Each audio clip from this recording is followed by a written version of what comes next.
Good morning po mga ka-blissful. Good morning po ulit. Ito po ay karugtong ng aking ginawa kanina. Ngayon naman po ako po ay nakaligo na. And ito po sasampay naman po ako mga ka-blissful. Magsasampay naman po ako ng mga damit. Okay. And syempre, pinapakita ko po sa inyo aking mga ginagawa araw-araw. Dito ko po, para po ako ay makatipid sa kuryente. Akin pong, sa halip po na siya ay aking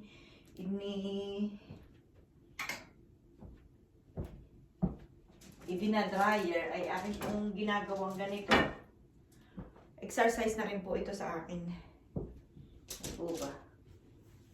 And alam ko po yung mga nanay diyan, yung pong mga naglalaba din. Talaga pong malaking tulong po yung pagtitipid. At kung ang iisipin po natin ay pagtitipid, ay wala pong tatalo sa ating mga nanay. Ano po? Yeah, malaking trabaho pero parang kung ako naman po nandito lang sa bahay, ito po ay kaya ng aking kamay gawin. Ginagawa ko na po ganito. Ginagawa ko pong maayos. Ginagawa ko pong what I mean is, dapat lang tanggapin, hindi po ba? Wala pong mahirap, wala pong mayaman dito sa Canada. Yan po ginagawa natin diyan sa Pilipinas, ginagawa din po namin dito. Okay.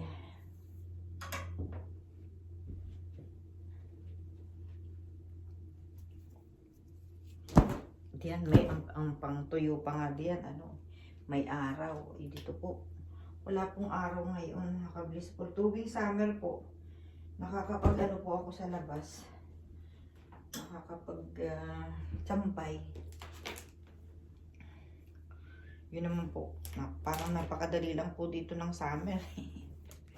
Yan pong winter ang napakahaba po para sa amin. And yun nga. Hindi ko po, nung po ako nagtatrabaho sa city, hindi ko po nararamdaman yung summer, winter. Kasi lagi po ako nasa trabaho.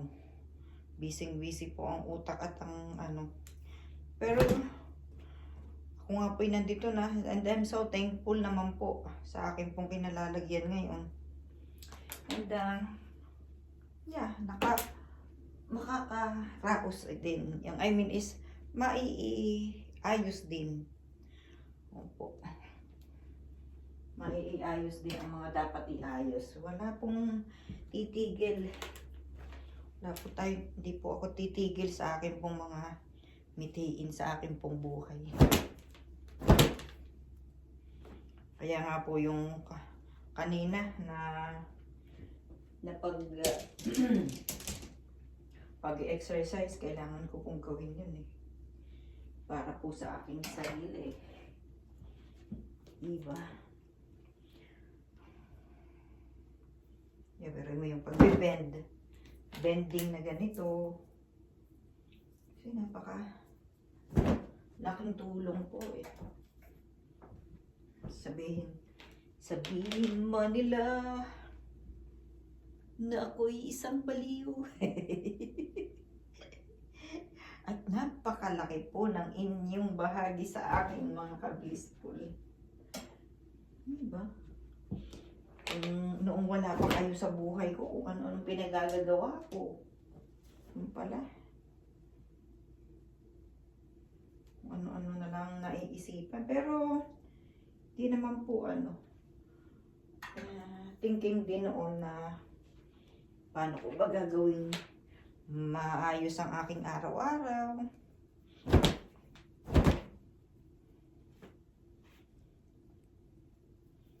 And naririnig naman po tayo ng Diyos mga ka-blissful. Naririnig po tayo sa ating pong mga pinagdarasal sa Kanya. Siyempre, para po mapabuti ang buhay, di po. Tuloy-tuloy lang sa mga ngitiin. Kumusta pa mga nanay? Doon po sa isa kong ginawang short video. Mayroon pong nag-ano sa akin ng yun daw pong makeup ko. I need to improve. Yeah. Thank you po. Thank you po sa nag-comment noon. I believe na hindi po siya Pilipino. Hindi po siya Pilipino, mga ka-blissful. Diba?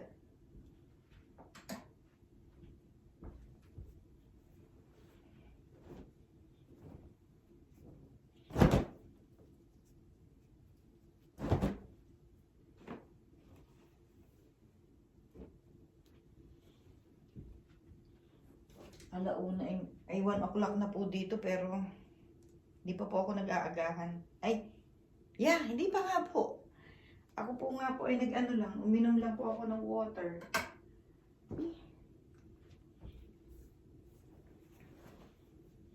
Yung suot ko kagabi, nilaban ko na ngayon. Nalaban na ngayon.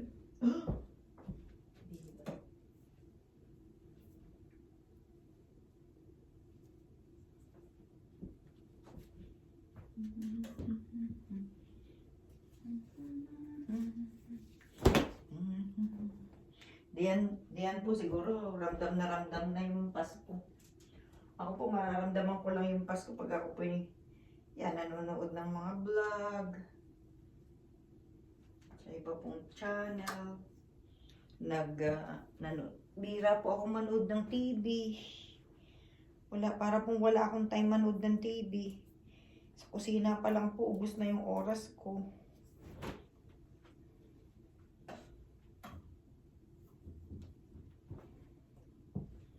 And Friday na naman mga ka-blissful. Bilis po ng araw. Diba? Ang bilis ng panahon.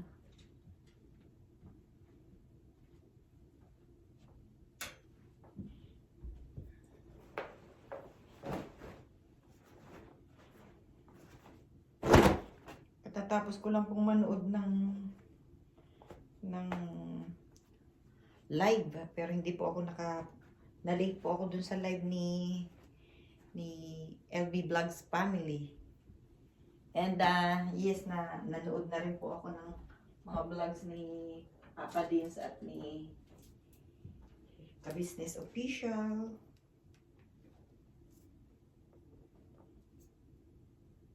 Yeah, routine ko na siya.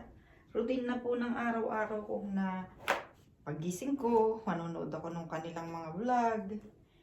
And one more, yung last ko pong pinanood si Lovelace. Hello po, ma'am. Ingat po kayo palagi.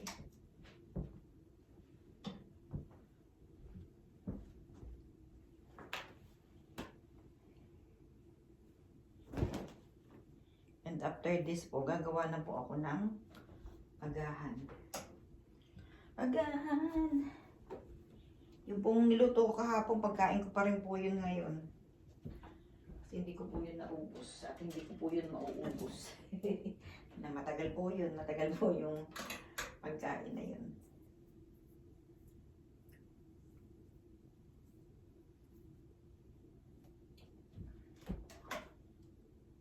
Baka rin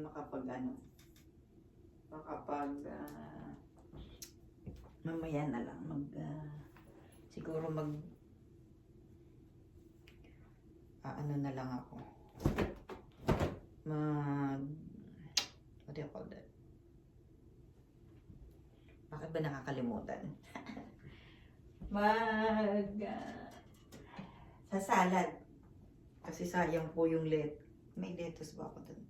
May mga pang salad po ako, hindi ko po nagalaw. Sayang.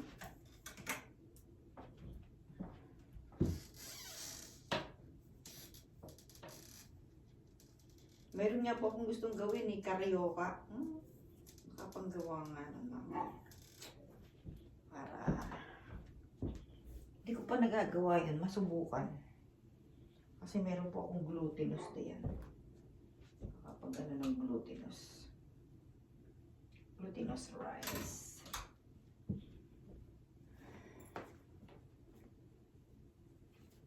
Kumusta po sa mga pinsan ko diyan sa Vancouver? Kila Nilda po and Roel's family. Sana dito kayo magpasko. Kaso kahit pagka po Pasko dito, sarado po ang mga tindahan, mga kablispol. Yung mga grocery. I believe. Parang yun po yung natatandaan ko. Baka naman hindi na po ngayon. Baka naman po bukas. Diba?